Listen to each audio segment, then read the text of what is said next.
what? They say insane shit all the time. How was I supposed to know this one was true? Bank accounts are a scam created by the shadow government.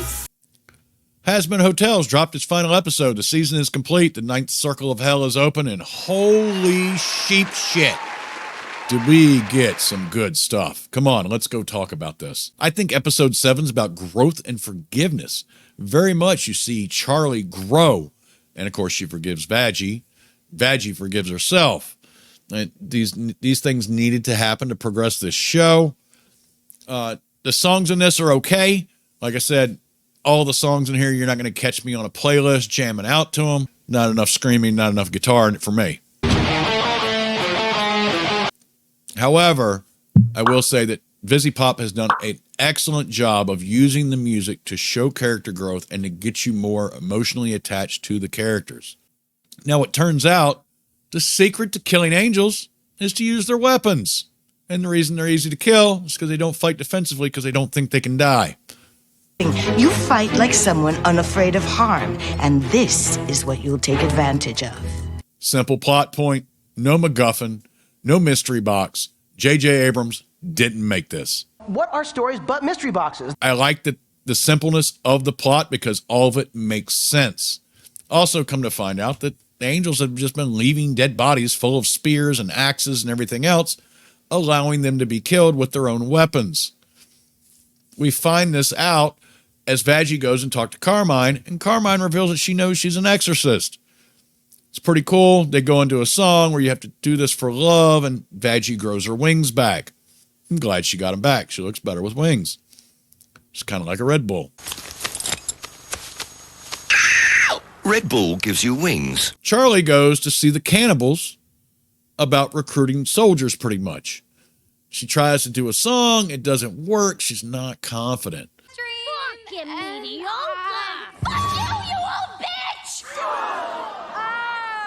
Works out her problems with Vaggie, with the Overlord, comes back, sings a song, and you can see the confidence building in Charlie. You see her growing through the song.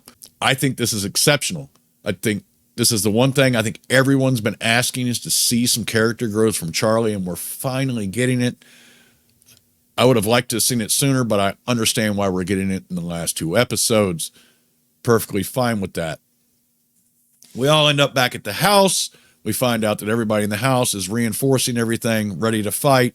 It's a nice, sweet moment. They're now a team, a unit, a unified group to face these angels. Like I said, there's a lot of growth here. Now, as the episode ends and we start episode 8, we find out that Vox is watching everybody. Oh, they're gonna fucking die. They're gonna die. And laughing and praying that everyone dies. Well, I mean, do demons pray? Whatever they do. Pray to God. Praying to God. We have this pre-celebratory night before the main battle. Everybody gets drunk. Serpentis makes a joke of himself again with Cherry Bomb. I like Serpentis a little bit. I kind of get him. Tomorrow, the Exorcist Angels will face a hell ready to defend itself and win! Yeah! However, I have to ask, we've seen this in multiple movies where they have a giant party the night before a huge battle. Is it normal to go into a massive battle with a hangover? I don't know. How do you guys like to battle? Leave a comment down below if you think it's fun to battle with a hangover. I'd rather be clear-minded. Rather my head not hurt before an axe got stuck in it. You know? You guys up for a toga party? Toga! Toga! But I will say, this episode here probably has the best soundtrack throughout the entire fight. We go from cartoon music to serious music to all kinds of in-betweens. There's lots of sound props and stuff in here that's just mind-blowing. We even go to a scene where Vaggie's fighting the Exorcist, and it reminds me of Duel of the Fates. You always were weak. Now, as the angel fight starts, they allow some through, and Alistair puts a shield up, trapping and splitting the angels. Sounds like a great tactic. Adam figures out that they're using angelic weapons, and that's how they're killing them. That's how they can kill us? With our own weapons? Fucking weak, dude. Adam breaks the shield very easily and then goes to fight Alistair one-on-one. And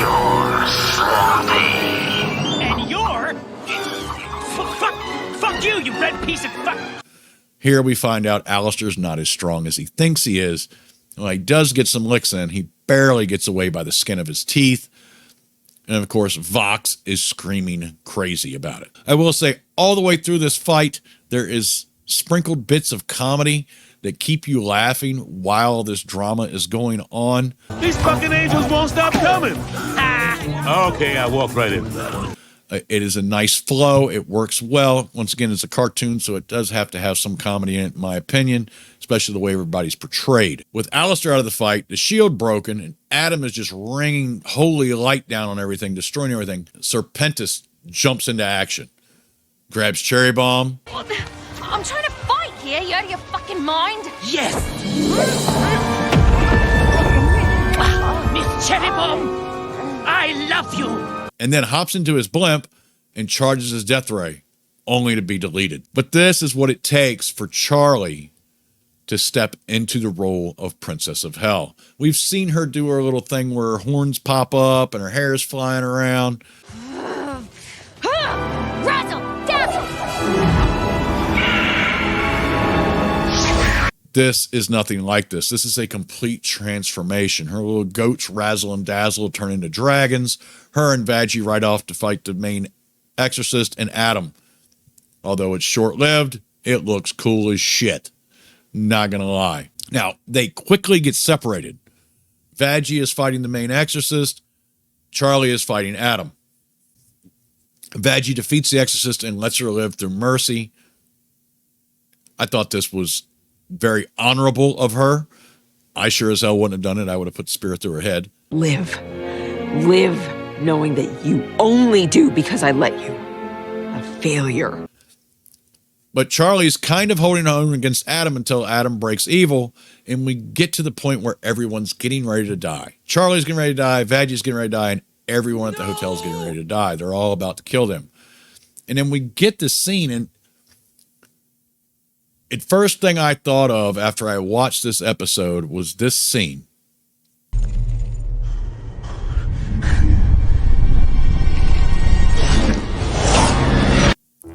And what we didn't get. We get something we forgot about. Lucifer has not played a major role in this show. He's only been in one episode, and even then he was still kind of half broken, depressed, and only agreed reluctantly to help Charlie. Now he has showed up at full power, and it makes sense. He's the Lord of Hell. It's his daughter. She's about to die. He's standing up for his daughter. Once again, common sense plotline. No MacGuffins or mystery boxes. It just makes sense for Lucifer to step in right now and thrash Adam, which he does with humor. You judging me? You're the most hated being in all of creation. Well, your first wife didn't seem to hate what I had to offer. Or the second.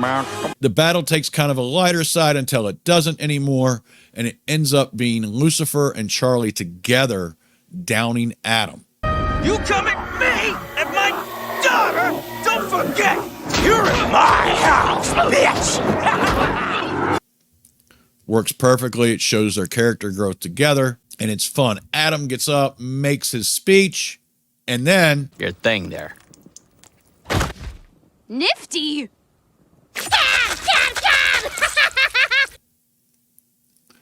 Now, I'm going to tell you right now, Adam dying at the hands of the bug killer is poetic justice, because Adam is nothing but a dick. He's not anything but a dick. More power to you, Nifty. Bravo. But now, we realize the hotel's been destroyed. Charlie starts a song, the hotel gets rebuilt, and we end on the very first song we ever watched on this show, which I did not like. I did like it here, doing A Happy Day in Hell, as an ensemble group, showing the growth of the group and the tightness together. Lucifer's growth, and Charlie's growth, and Vaggie's growth, everybody together. It's super tight, and it works much better than that first episode where she's by herself singing this song. I thought it was an exceptional tool to use. Once again, there's so many props to be given to vivziepop. But that's not where we end. We go to heaven at the Seraphs, and Serpentis arrives. What? Where am I? Oh. Hello? His selfless sacrifice has redeemed him to go to heaven. This is pretty interesting. We also get another scene in heaven. Lilith sitting on a beach, where she's been for the past 7 years, evidently. And the main exorcist talking to her, saying that Adam is dead, your deal is over with, go to hell and take care of Charlie, or you're not welcome here. So this brings up an interesting dynamic for season 2. And looking at what's next, Alistair's deal is with who? He makes it pretty clear during that song that he can't go after Vox, but he can protect Charlie. So, like I said before, who's pulling his chain? Is it Lilith? Is she going to come back and make him go after Charlie? And this is going to be interesting. Also, when Lilith comes back, the dynamic between her and Charlie and her and Lucifer are going to be completely different, because they have grown and become, I won't say more powerful, but more willing to step into their own shoes. She's willing to be the princess of hell, and he's willing to step up and help her. I think Lucifer grew just as much as Charlie grew. I think this is an excellent dynamic. One needed the other, and the other needed the other. It works great. And how long before Charlie finds out about Serpentis? This is an interesting dynamic. I will say I have enjoyed watching this show on a weekly basis. It's been a while since there's been a streaming show that I want to watch. Now, I haven't watched Reacher yet. But in a way, this show reminds me of a live-action show that's on Prime called The Peripheral, where every character matters. You might think they're working a gas station, but they play a major role later on in the show. And that's how this is. Every person has a role. Even Nifty has a role in this show. Everybody has grown, well, except maybe not Nifty. I think the dynamic has kept me enthralled. The singing, the music is fine. It works as its mechanic. Like I said, I'm not going to download this music and be jamming out to it. Not going to be dancing around with the camera off going, poison. But I will say that I think this is a great show. This has worked very well. I give it an 8.5 out of 10. Don't get upset I didn't give it a 10. There's only 2 things that's gotten a 10 in the last year, and that is Oppenheimer and -1. So, very stingy with them. I think this is a great show. I do look forward to the next season. Hopefully it doesn't take as long as Invincible. Hopefully we get it in 8 months to a year. I do think this is a niche audience show. It's not going to be a massive, massive hit. It's not going to be widespread. It's not going to be top of the viewing charts for Amazon. Actually, I tried to look at the Nelsons the other day. I didn't see it on there. I do think it's a great show, though. I think a lot of people will be turned off. 1, it's a cartoon. 2, it involves religion. I'm the first one to call out bullshit, and I think the show is perfectly fine. It's supposed to be accepted as humor. Get it and get over it. But that's what I got. I'm Wookie Be Bad. You have a good one. Like, sub, share, do all that crazy stuff you people do. I don't know what you do, but just do it. Have a good one. Oh, fuck! I am